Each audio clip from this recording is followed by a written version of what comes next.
AP అసెంబ్లీలో CM Chandrababu మాట్లాడుతున్నారు. ఇప్పుడు ఆ లైవ్ చూద్దాం. నేను చాలా రోజుల నుంచి వాటిని దగ్గరగా చూస్తున్నాం. ఎక్కడన్నా తప్పులున్నప్పుడు కానీ, ఎక్కడన్నా ఇది ఉన్నప్పుడు కానీ, చెప్పాలనుకున్నప్పుడు కానీ కొండ బద్దలు కొట్టి చెప్పడం వారి మనస్తత్వం. ఓసారి అలాంటి మనస్తత్వమే కొన్ని ఇబ్బందులకు గురి చేస్తుంది. అలాంటి ఇబ్బందుల్లోనే వారు ఎంత టార్చర్ అనుభవించారో ఒక ఉదాహరణ మాత్రం. ఆయన మీరు చూస్తే పోయిన గవర్నమెంట్ ఎప్పుడైనా సరే ప్రభుత్వాలు ఒక సంస్కరణ చేయడం, ఒక అభివృద్ధి చేయడం, లేకపోతే సంక్షేమ కార్యక్రమాలు చేయడం వల్ల ఎక్కడికక్కడ ఒక పాపులారిటీ వస్తుంది. కానీ పోయిన ప్రభుత్వం ఒక టెర్రరిజం, గవర్నమెంటే ఒక టెర్రరిజాన్ని స్పాన్సర్ చేయడం అనేది చాలా ఎక్కడ జరగదు. ఏ కొద్ది ఉదాహరణలు మాత్రం మనకు ఉంటాయి. అలాంటి చూసినప్పుడు సొంత ఎంపీ విభేదించినప్పుడు, డిఫర్ అయినప్పుడు కావాలంటే ఏ విధంగా ఆయన పైన కక్షగట్టి పనిచేశారో, ఏ విధంగా కుట్రబన్నారో మనం ఒక్కసారి గుర్తుపెట్టుకోవాల్సిన అవసరం ఉంది. ముందు బెదిరించారు, భయపెట్టాలని చూశారు, కానీ ఏమాత్రం తగ్గలేదు. ఇక నమ్ముకున్న సిద్ధాంతం ప్రకారం ముందుకు పోయి మాట్లాడే పరిస్థితికి వచ్చారు. అయితే మనం అందరం కూడా చూస్తే అలాంటి సందర్భంలో ఏకపక్షంగా తన సొంత ఎంపీ మీద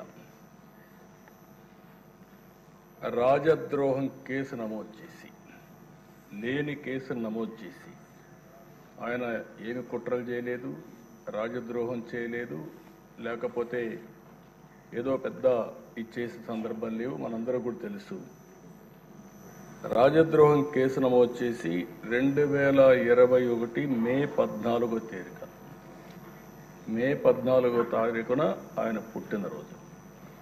ఆ పుట్టినరోజు ఆయన అరెస్ట్ చేసి పైశాచిక ఆనందం పొందాలనే ఉద్దేశంతో ఆయన అరెస్ట్ చేశారు.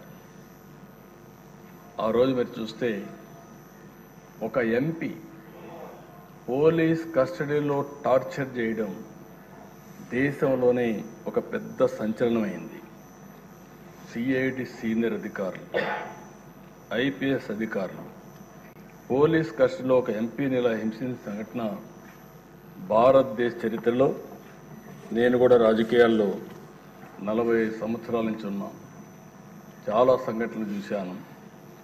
ఇదే మొదటి సంఘటన, ఇదే ఆఖరి సంఘటన నా అభిప్రాయం.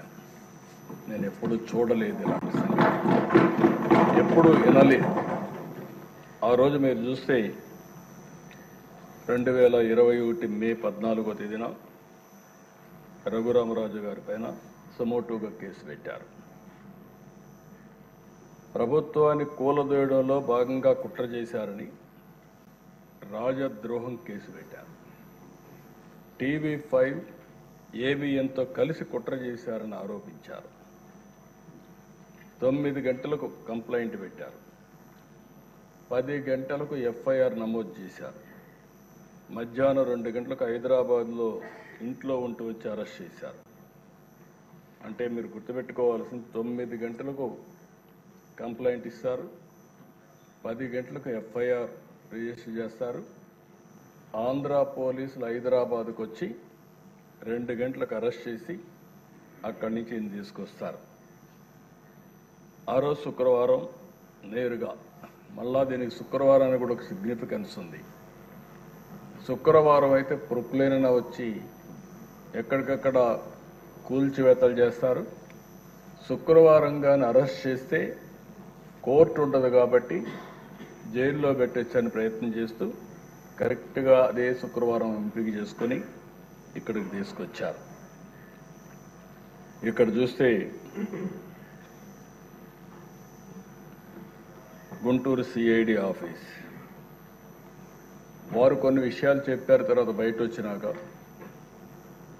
నేను ఆ రోజు ఒక పార్టీ అధ్యక్షుడిగా రాష్ట్రంలో ఎవరిని అరెస్ట్ చేసినా పార్టీతో సంబంధం లేకపోయినా, రాజకీయాల్లో సంబంధం లేకపోయినా, వాళ్ళు ఎవరిని అరెస్ట్ చేసినప్పుడు సోషల్ యాక్టివిస్టులు అరెస్ట్ చేస్తే కూడా మళ్ళా వాళ్ళని బైక్ తీసుకురావడానికి ప్రయత్నం చేసేవాడిని.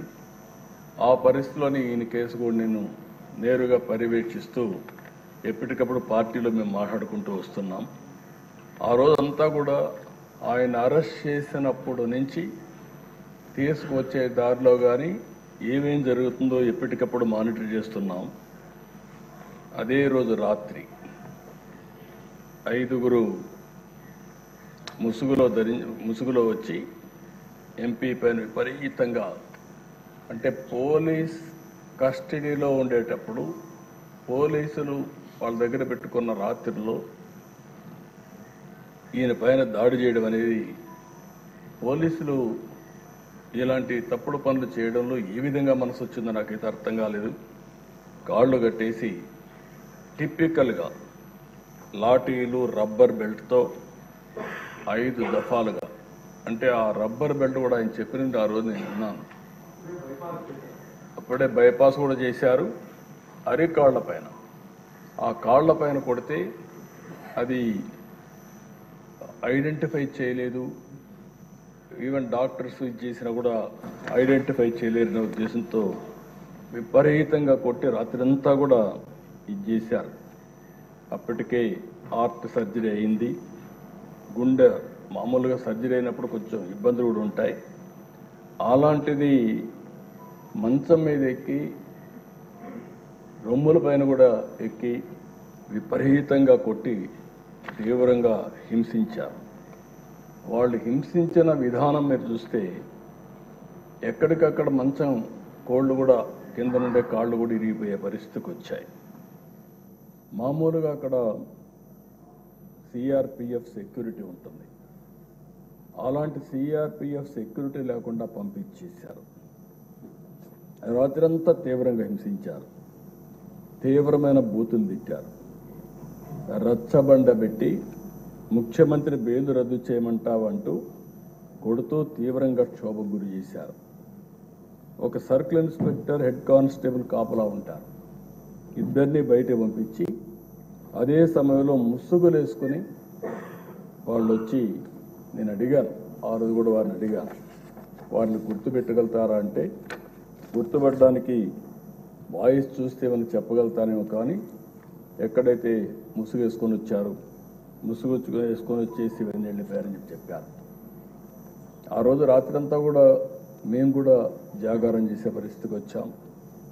మొదటి రోజు సాయంత్రం వరకు ఉదయం తీసుకురాలేదు, కోర్టులో ప్రొడ్యూస్ చేయలేదు. ఎందుకు ప్రొడ్యూస్ చేయలేదని మేము వాకప్ చేస్తామంటే ఇప్పుడు వస్తారు అప్పుడు వస్తారని చెప్పి కాలయాపన చేశారు. సాయంత్రం వరకు డిలే చేశారు. అంటే రాత్రంతా హింసించారు కాబట్టి ఆ దెబ్బలు కొంచెం నొప్పులు తగ్గిన తర్వాత ఐడెంటిఫై చేయకుండా ఈ నడవను కూడా నడవలేని పరిస్థితిలో ఉంటే కొంత సమయం ఇస్తే నడుస్తాడనే ఉద్దేశంతో ఆ రోజు 5 గంటలకు గుంటూరు కోర్టులో హాజరుపరిచారు. అప్పటికే మేము చూస్తున్నాం, టీవీలో వస్తూ ఉంటే అవి కూడా వాచ్ చేస్తున్నాం. మనిషి కుంటుకుంటూ నడుస్తున్నాడు, అంటే ఏదో జరిగింది అనేది వాచ్ చేసుకుంటూ ఉన్నాం. అక్కడి నుంచి ఎప్పటికప్పుడు మేము ఏం చేయాలనో లాయర్స్తో ఎవరితో మాట్లాడుకుంటూ వచ్చాం. మళ్ళీ వాళ్ళు వచ్చి చెప్పింది, వారే వచ్చి చెప్పింది, కస్టడీలో కొట్టిన విషయం కోర్టులో చెప్తే ఈ రాత్రికి మళ్ళీ మా కస్టడీకి వస్తావు, అక్కడ చంపేస్తామని బెదిరించారు.